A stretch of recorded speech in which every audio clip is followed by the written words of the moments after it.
Little Women is the most famous novel by Esame, who published it for the first time in two volumes, the first one in 1868 and the second one in 1869 in America, under the title Little Women or Meg, Doe, Bet and Danny. In 1880, the two volumes were combined into one, Little Women, which continues to be the one read in America. In Italy, the first special translations date back to 1980, where, even after it was preferred, as it did in many other countries, such as France and England, to split the novel into two parts, given the young audience to which it was intended, with the two titles Little Women and Little Women Grow. Rounding out the quartet have Little Men and Those Boys, published later. This quartet was written for less romantic reasons than is commonly imagined. She grew up in a pretty happy family, but completely unstable from an economic point of view. For the author, to write is not just a matter of expressing itself, but a real means of livelihood. In one of her first works, 1873, she says that she started working at the age of 12 to help her family, first as a seamstress, then as a teacher and actress. Attention to the work and the importance of being independent return as well as themes in Little Women, where all four sisters have specific duties which meet and seek, where possible, to never waste time.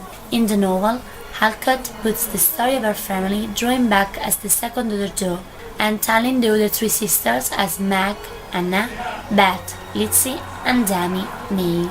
Margaret March is the older sister. Being the oldest, she has a more mature and judicious character than younger sisters. She is maternal with them. She likes to shop, but often has to give up expensive things because of the family situation. Josephine March, nicknamed Jo, is the second daughter of the March family. She is a tomboy, so it's difficult for her to behave like a miss. She is described as a frank girl, brave, rebellious, and hot-headed. She likes to ride a horse and run through the fields, but her greatest passion is literature. Elizabeth March, Beth called, is the third of the sisters. She is described as a gentle, sensitive, and caring, but also very shy girl. She has a great passion for music and the piano, loves children and animals. Amanda March, Amy called, is the youngest of the sisters. Selfish, spoiled, and vain, she is the exact opposite of her older sister, Jo, while the two did not get along very well. She possesses a talent for drawing and painting. The story takes place in America in the second half of the 19th century, during the Civil War. The novel tells the story of the March family who lives near Gettysburg. Mr. March has left the front, so he leaves his wife to take care of her daughters, with the help of Mrs. Hannah. In the foreground, there are great adventures and misadventures of four adorable little girls, whose lives are marked by the ongoing concerns for their father away and the economic hardships that they face as a result of the war. But what stands out most is their story and the relationship that unites them. In fact, thanks to their solid friendship, as the easy way to deal with the day enjoying the little everyday things, they cannot succumb to the difficulties that arise. The thoughtlessness that is in the house is however put to the test by various events.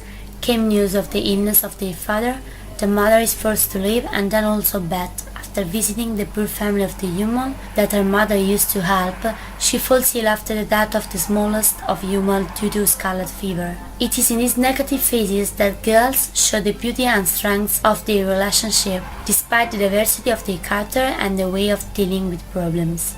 Little Women revolves around the stories that identify and display the four sisters, but to act as a pivot, with the predominant role is the mother. She observes everything that happens in the house, careful not to miss anything, is always alert but able to leave space, giving freedom of choice, giving the chance to Amy, Jo, Meg and Beth to live their own experience without interfering.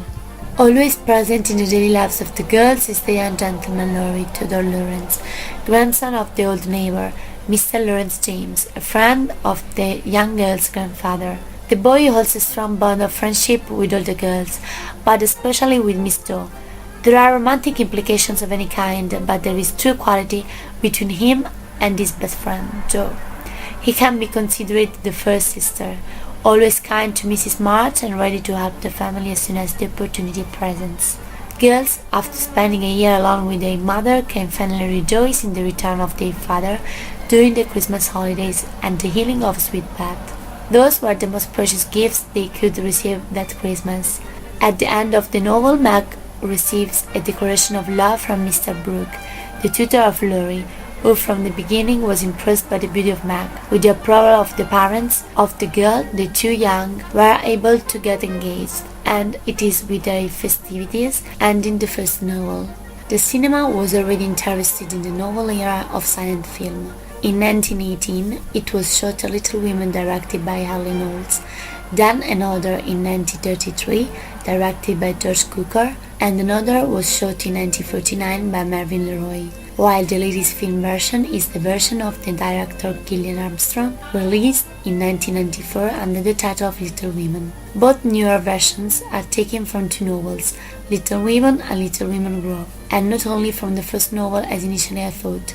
So, having read the first novel that covers the 1 year time frame from one Christmas to the next one, it seems more appropriate to compare the novel with the film version of 1949, which focuses more on the same period of time and not like the 1994 version that represents the life of little women once born. As soon as I started to watch the movie, I realized that the house of Matt's family and that one of Lauren's family and their surroundings were identical to what I imagined reading the book.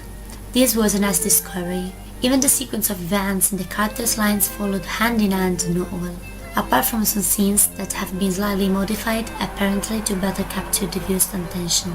The first scene that I noticed is that in the film, the youngest daughter is Beth and not Tammy as in the novel, even though the characters were always the same. In addition, the relationship between Joe and Laurie, described in the book as a pure brotherly friendship, in the film only Joe is really a friend of Laurie, because the latter, however, dreams of his life with her and declares his love very clearly. Finally, Mr. Brooke, tutor of the young Laurie in the film, shows from the beginning his interest in Meg, while in the novel his courtship begins much later, almost at half of the story. If you can consider as the main teaching of the book the sisterhood and the unconditional acceptance of their sisters, although very often cause some sacrifice, I would say that the second one is improving yourself and the third one stays yourself. In fact, the married sisters are constantly used to do their best and to never waste time. Each of the talents of the four sisters are constantly encouraged by the adults in the novel, and within the family are never discouraged to do something as women. At the same time, they are used to correct. Little Women may be considered a feminist novel. Many consider it in this way. I think it's a feminist novel because the March sisters are educated as human beings, not as women. Each of them is free to state their personality and character by asking and getting their own space. Finally, I can say that I prefer the book to the film. As almost always happens, the film ruins the expectations that you have while reading the book. I recommend reading this novel because I think it is an educational teaching work and therefore suitable to young people but also to a more adult audience. The writer Louisa May Alcott in Little Women manages to put a focus on important issues and on very interesting messages, especially those derived from speeches made between mother and daughters, speeches that still miss nowadays.